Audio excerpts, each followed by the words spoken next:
Hi folks, once again, I'm the mercenary geologist Mickey Fulp. We're at the Sprott Resource Investment Conference today. A bunch of good companies you can see behind us here.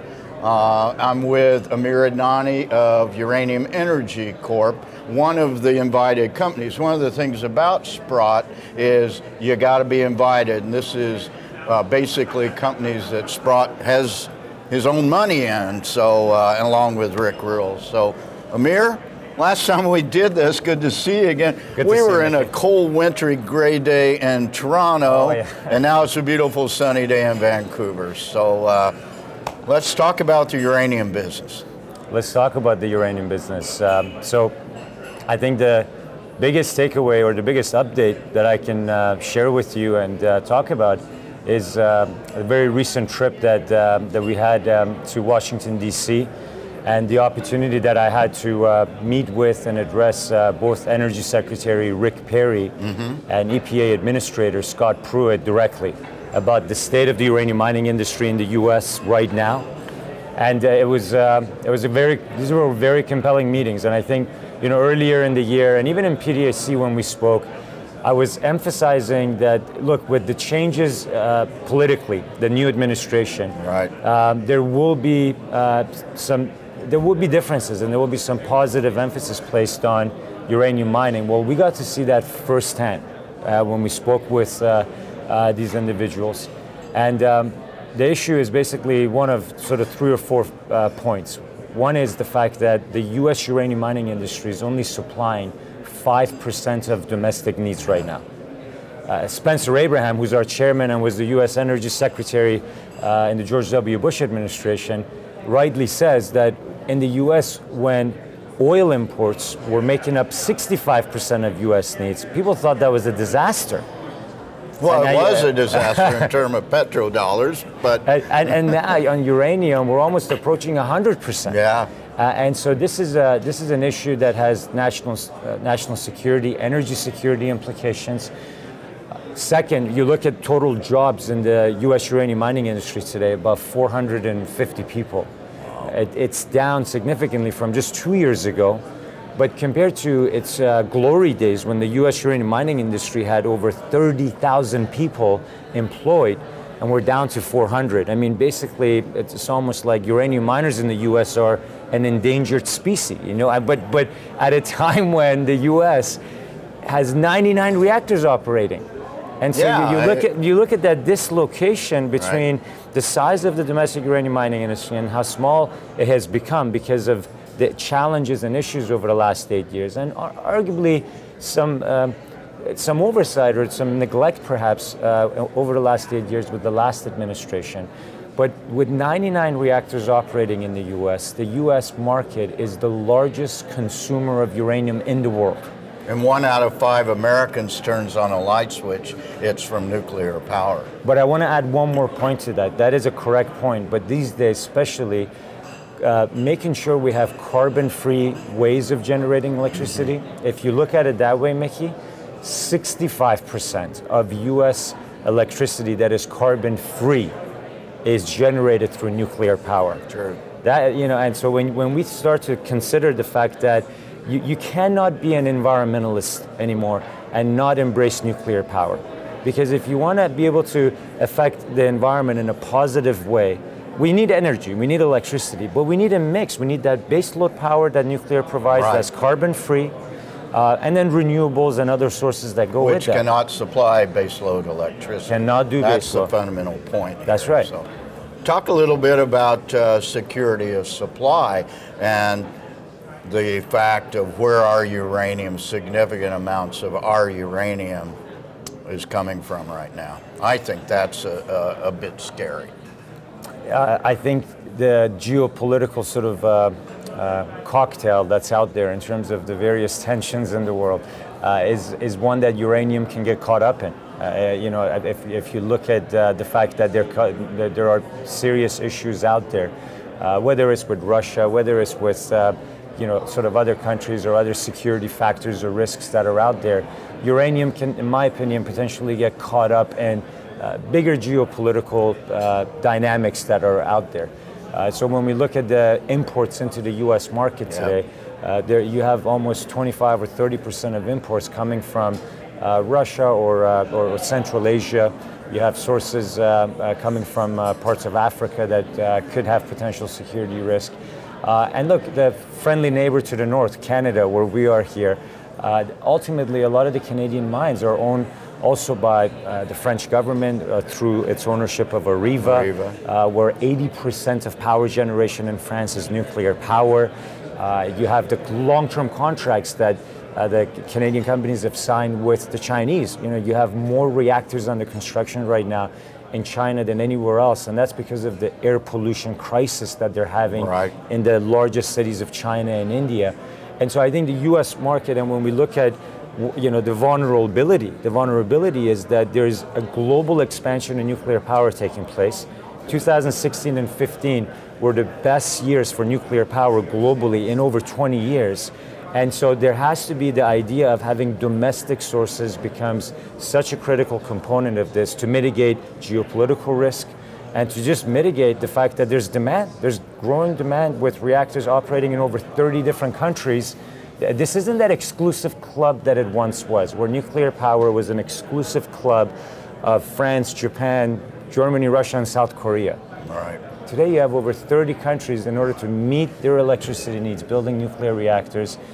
I believe we're going to see a significant turnaround in the next 4 to 8 years in the U.S. uranium mining industry. And what we saw recently in D.C.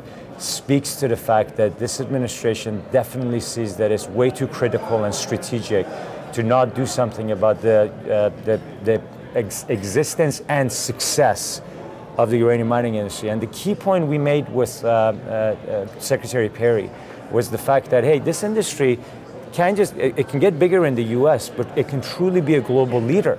The deposits in the U.S. in places like South Texas and Wyoming could be world-class deposits. It's just that we haven't been doing enough exploration as an industry for so long that just like anything in mineral exploration mining, you got to commit, you got to invest, you got to have a longer-term horizon. The next 4 to 8 years, this industry, I think, will have tremendous growth. And we want UEC to be right at the top of this in terms of being the leader in the U.S. uranium mining industry. Yeah, so we know we got great deposits in the U.S. If memory serves, in 1980 we were a net exporter of uranium. We supplied other countries in the world with uranium for nuclear reactors. Let's roll this into a discussion of new items that have occurred, news, catalysts that have occurred in UEC since we last talked 5 months ago. We've been very busy, and some of the in terms of the U.S. growth that we've had and the growth that we've had in our business, it has been both organic in nature and also one that's involved being aggressive when it comes to making acquisitions. And so one of the acquisitions that we've made involves a fully permitted uranium project in the Powder River Basin of Wyoming called Reno Creek. This project took, by the way, I mean, this goes to show you how precious these U.S. projects are. It took 7 years to permit this project. The project was owned by a private equity group that between 2010 to 2017 invested $60 million into exploring, developing, and permitting the project. Mickey, it shouldn't take 7 years to permit a uranium Absolutely not. And we think that should change under the Trump administration. And Scott Pruitt understood this. We talked to him. We said, these are the types of issues that should be streamlined. And again, there's a serious commitment from their end.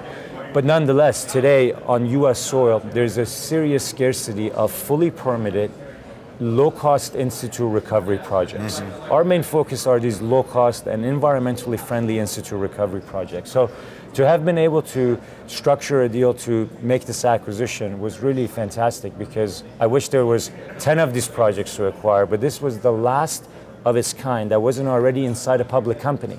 I'm familiar with Reno. You're familiar with Reno Creek. Yes. I mean, it's a cluster.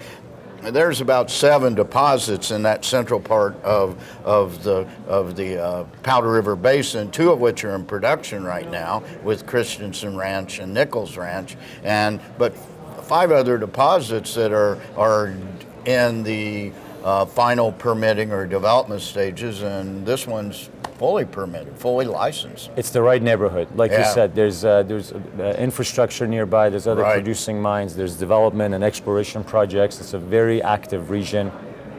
A U.S. Nuclear Regulatory Commission license of 2 million pounds per year is a great profile to have for the project. Feasibility study that was completed on the project. Like I mentioned, it was $60 million invested. We were able to acquire it for $18 million in stock. And that's one thing I think I'd like to emphasize. Your acquisitions have all been all stock transactions with very little dilution to current shareholders. Well, that's correct, and also, I mean, it's twofold.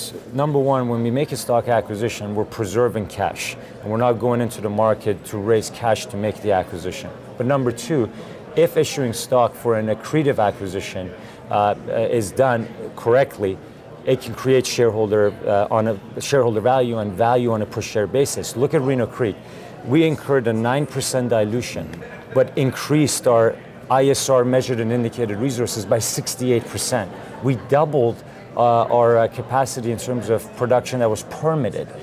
These are, every time we can have resource accretive, net asset value accretive acquisitions, it enhances value. And also, I think it's a tremendous vote of confidence to have a mining-focused private equity group whose job is managing billions of dollars, investing in mining. And now is a 9% shareholder of UEC. That's right, and take that, and I think that's a great endorsement. So that's been a great development for us. We're expecting to close this deal soon. It takes a number of months to complete these transactions. We've also had great organic growth. Our Burke Halla project, you and I spent...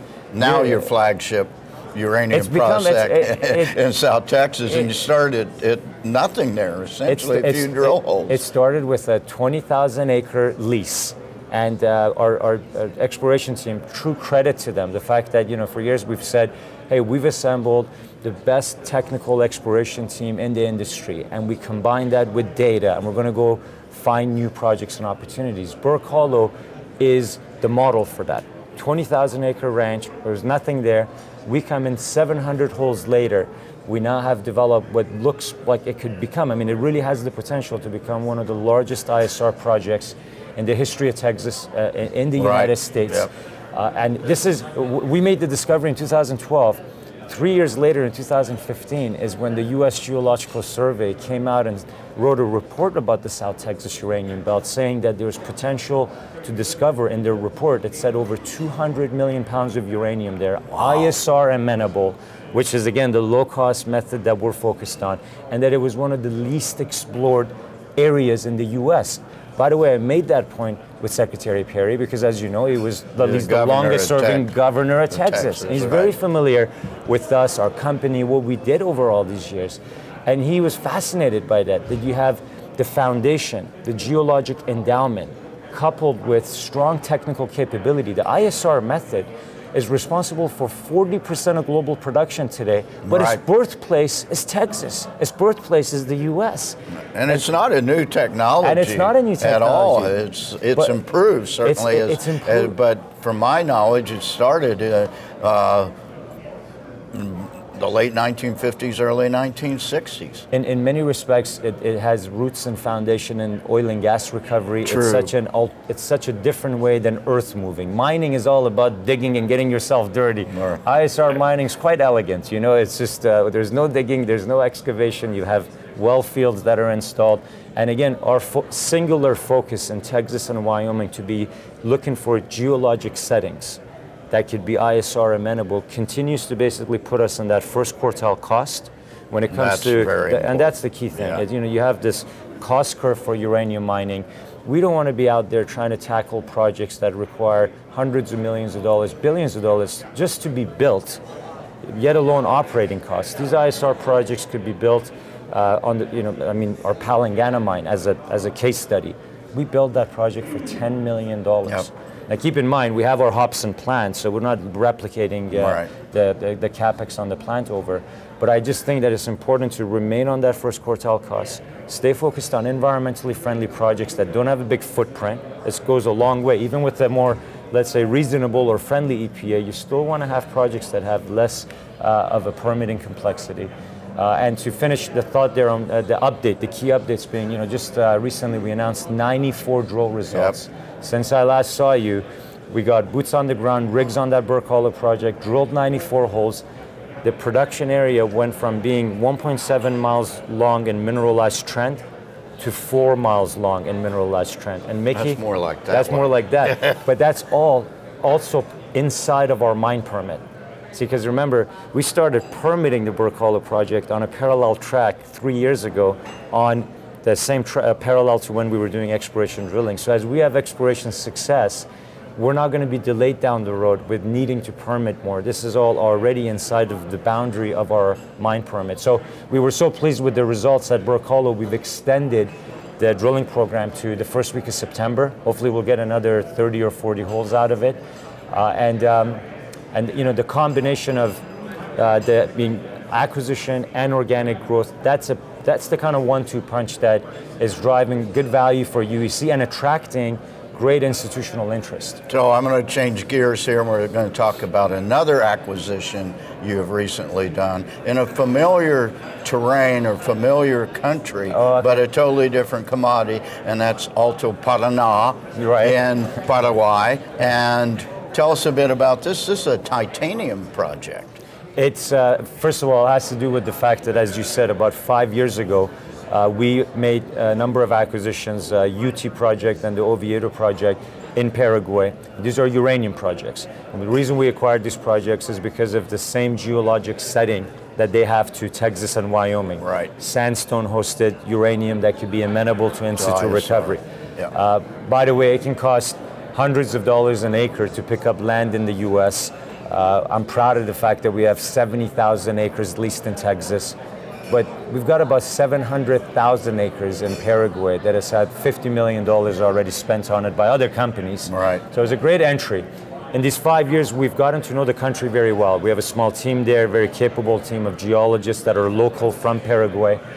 And we've always known about the fact that a significant titanium deposit exists there. A very well-known geologist whom you know, David Lowe, sure, discovered over, I think 40 deposits in South America, including the world's largest copper mine. It's easy to say that David Lowe is the geologist who has contributed more to the mineral wealth of the world than any other geologist ever to walk there. And this was his baby. This project, this company that we ended up acquiring, CIC Resources, was his baby. Had worked on it for 8 or 9 years. In late 2015, early 2016, the titanium oxide market really crashed, and prices were at around $70 per ton when we signed an option to acquire this for what amounts to basically about $1 million in stock, which is less than 1% dilution. Our view was to just make an opportunistic acquisition. We're in Paraguay. We understood the country.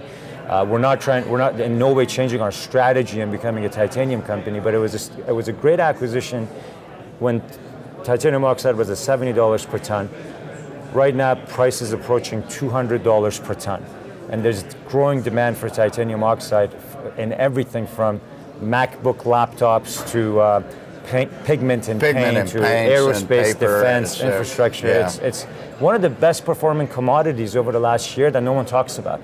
And so it's something that we've just put out some news on. We have more news coming out on it, which involves a 43101 resource, because there was about $25 million spent there. And that's, that could be just an exciting situation for us eventually to monetize and have it become a great looks like non-dilutive spin out to me at some potentially, point. We'll see. Of course. We're not committing to anything right now. No, I understand it, but I can speculate on that. Yeah, I'll leave that to you. These are kind of forward-looking statements. But anyway, Amir, once again, thanks for the update on UEC. My pleasure, my Mickey. pleasure. And folks, I'm a committed shareholder of UEC. Do your own due diligence, but I really like this company. It's led by one of the up-and-coming young entrepreneurs in the business. So check out UEC, and ciao for now.